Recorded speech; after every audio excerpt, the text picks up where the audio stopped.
Yo, what is going on, guys? It's Jack and welcome back to another video. So in this one I wanted to basically show you guys how to pick the weapon that is perfect for you in this game, because quite frankly with this game in Black Ops 4 it is a little bit more specific in terms of your choice of weapon. Now, but the funny thing is though, just like every other Call of Duty, there are weapons that are better than others, etc, etc, etc. But because of the fact that you are limited in terms of the attachments that you can use on weapons, like for instance, you can't take a passive weapon, like a weapon with like a slower rate of fire and all that kind of stuff, and you can't be quite as aggressive with it or customizably aggressive with it as you could in previous games, because again, you're limited on the attachments that you can and cannot use. So therefore, the weapon that would work consistently best for you may not be so easily cut and dry as it's been in previous games.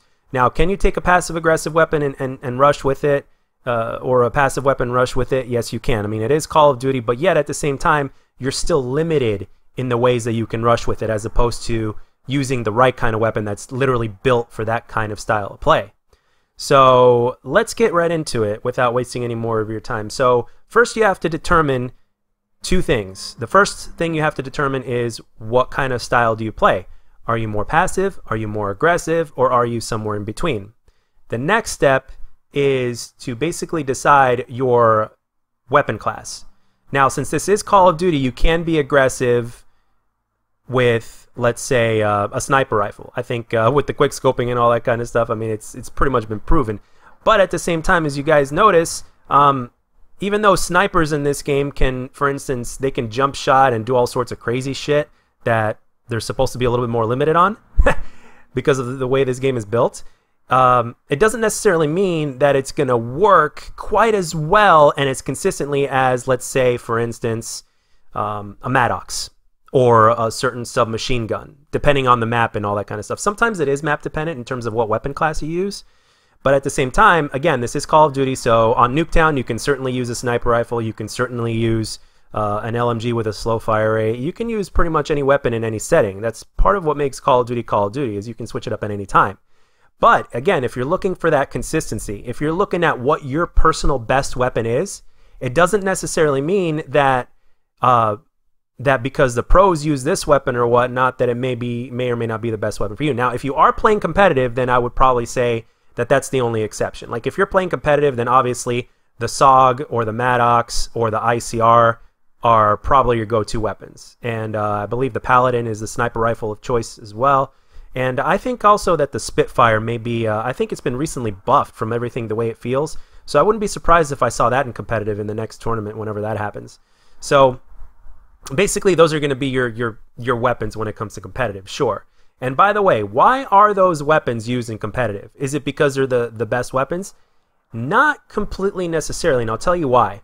Because in the game modes that those guys play, and in the way that they're forced to move, because they're forced to move. Obviously, search and destroy or certain situations, obviously there are times when they're not supposed to move. But regardless of which, they need an all-purpose weapon, and that all-purpose weapon of whether you're gonna rush or whether you need to camp or whatnot. Obviously, if you're camping, then obviously the Maddox isn't necessarily number one. But if you're rushing most of the time, and if you need that all-purpose weapon, the Maddox is a definitely good choice, and it's not that hard to use. Its damage is decent, and the rate of fire is really good. So it can even, to a certain extent, compete with some SMGs. Not all of them, but some of them. So that is why they like to use those kind of weapons in competitive. So I just wanted to make that very, very clear. So now, going back to what I was saying, figure out your style, which one you are, and then figure out your main weapon class of choice. So for instance, if you are an aggressive player, you would really do well with the Maddox, obviously, for reasons I just explained. It's an all-purpose weapon. It fires very fast. It could compete with SMGs. You can use quick draw ×2 with it, and stock. And strafing is something that's very, very important for the aggressive player. So if you can use an assault rifle similar to an SMG and be able to be successful with it at close to medium ranges, and that's going to be your range mostly if you're an aggressive player, because you're moving and you're going to engage people at close to medium distances more often than you would at long distances. So a weapon like the Maddox, for instance, is really good. Now, you can rush with the ICR, but the ICR, because you can't strafe with it like you could the Maddox or like the Can, for instance, the ICR is kind of built to be kind of like a passive-aggressive weapon. So if you're a passive-aggressive player, like a 50-50 ratio, like where you like to move, but at times you really like to hang back, the ICR is another really good weapon of choice. It's meant to be like an accuracy type of assault rifle weapon. And another weapon, if you're a passive-aggressive player in the assault rifle category, is a KN. The KN is really, really good because, again, you can use quick draw, even though it doesn't draw all that quickly, but you can use stock and you can put rapid fire on it. But at the same time, it's also a weapon that you could hang back with. So you can switch that rapid fire for something else. You can switch that quick draw for something else, and it'll still work because its rate of fire and its damage output is still pretty decent, and you can put optics on it and all that kind of stuff. So you can you're actually able to be a little bit more customizable with your style with the KN simply because of the attachments that they allow you to use with that weapon. So it can be very versatile. So you could be aggressive with it, and you can be passive aggressive with it. And if you are a passive player, then obviously in the assault rifle category, you want to go with the Rampart. It is catered for that. It's got good solid iron sights. You can put high cal 1, high cal 2 on it. You could put grip on it in order to maximize your accuracy. And you can't draw really fast with it, and you can't strafe with it like you could with a Maddox or a KN, for instance. So that weapon, you're meant to be more passive. You're meant to be picking people off, and you're meant to use that weapon the way it's meant to be used, like that. So if you're in the assault rifle category and if you're a passive player, then obviously the Rampart is definitely the one that you would want to go with. And that's it for the assault rifle category. Now, this even fits to the submachine gun category as well. Now, granted, if you're choosing a submachine gun, chances are you're moving faster anyway. But when you look a little bit between the lines, there's more to it than that. There's the GK5, which is basically a laser beam. And it's got a decent rate of fire, but its damage output is a little bit lower than all the other submachine guns, at least with my experience. I know that the Spitfire it probably doesn't have that much damage either, but it shoots really, really fast. So if you're in close to medium distance engagement and if you got good aim, that Spitfire is going to drop you really, really quick, especially now that it feels like it's been buffed. There's no patch notes on that, but it feels like it's definitely been buffed. And like I said, I wouldn't be surprised if they use that in competitive now as well. So so for instance, if you're a passive player or a passive aggressive player, the GK5 in the assault rifle, or excuse me, in the submachine gun category is actually a very perfect fit for that. So and again, for the in-betweeners, for the people that are passive aggressive, 50-50, I'd say the MX9 is really good, and it's got pretty decent distance as well. It feels like a lot of the submachine guns, ever since this last patch, even though it doesn't say it in the patch notes, it feels like the submachine guns got a little bit more of a buff now this time, so they're more valuable now. So at this point right now, I'd say the MX9 is really good if you're a passive-aggressive player. You could do either or, and the Cordite as well. Again, you can't draw quickly with both of these guns, but they have a decent rate of fire, a decent damage output, and it really just depends on how you decide to choose those weapons. So you can be passive-aggressive with them. You just have to pick and choose your gunfights wisely, which is why those two weapons specifically are a perfect fit for the passive-aggressive weapon in the submachine gun category.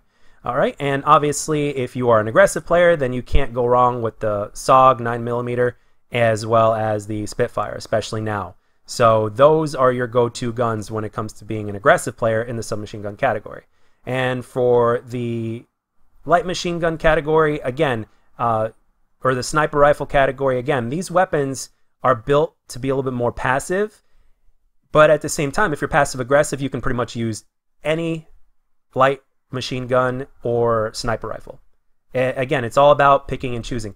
And let's not forget that there's quick scoping, and in terms of quick scopes and even accuracy from the hip at times, sniper rifles can be pretty fucking deadly even when they're not supposed to be, but hey, that's the way this game is built, that's the way the game is made, so it is what it is. So you're going to have to, it's just about picking and choosing. So if you're a passive-aggressive player or a passive player, then you can't go wrong with any sniper or any LMG in the game. It's simple as that.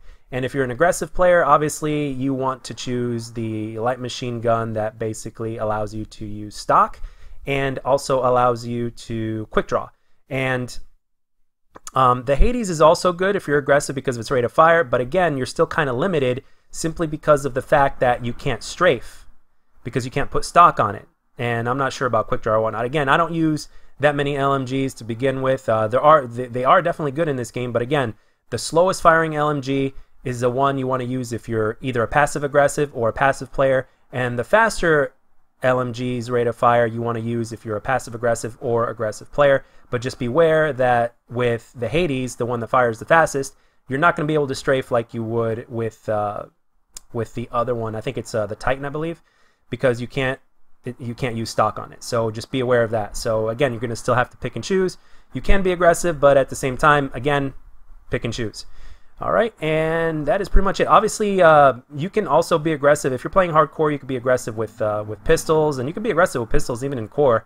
But again, just depending on your style, you can pick and choose. You have to be a little bit more passive if you're using a semi-auto versus an automatic, which you can be more aggressive. So the rate of fire as well as your rate of movement, they kind of go hand in hand. So again, as you can see, pretty much just like the sensitivity video that I made way back when, it's the same exact philosophy when it comes to your weapon. So I just wanted to make this video to kind of give you guys a little bit more of an insight, because quite frankly, with my experience, I've played with a lot of guns in this game, and I've had all sorts of different mixed results, and I usually play aggressive, but there was a point in time in the game before the recent patch to where the hit detection wasn't as good as it is now. I'm not saying it's perfect, but it's a big improvement, and you guys in the comment section have told me as well.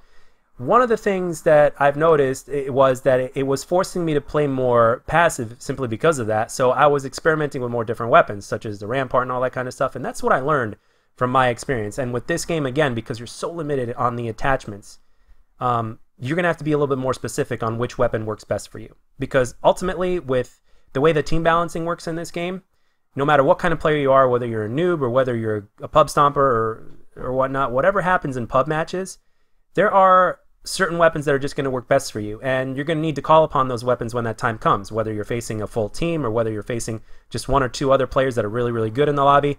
It's all about pretty much knowing your style and which weapon will work best with your style, and sometimes the results may be surprising.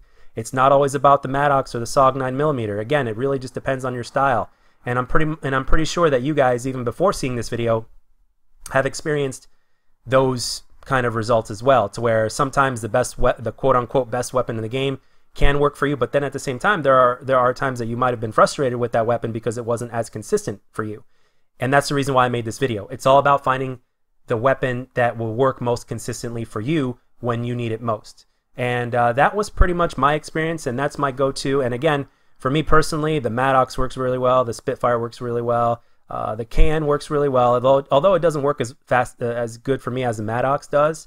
Although I do really like the Can, but again, the Maddox for me personally is what does it. So it's all about finding that weapon, and once you do, you work on it so that way you can maximize your potential and therefore maximize your results with it. And when you do, the results will be that much better, and you'll have a little bit of a less hard time in lobbies because you found that weapon that would be the good counter for your opponent or for your enemies on the other team. But anyway, guys, that's all I got for this one. I appreciate you guys for watching. I hope this video helped you out for what it's worth. And if it did, and if you agree or whatever your experience is, please let me know down in the comment section. And if it helped you out, that makes it that much better. These are my favorite kind of videos to make, or one of my favorite kind of videos to make. And as always, guys, if you enjoyed the video, let me know. And if you didn't, let me know what I can do to make my videos better. And I'll catch you guys on the next one.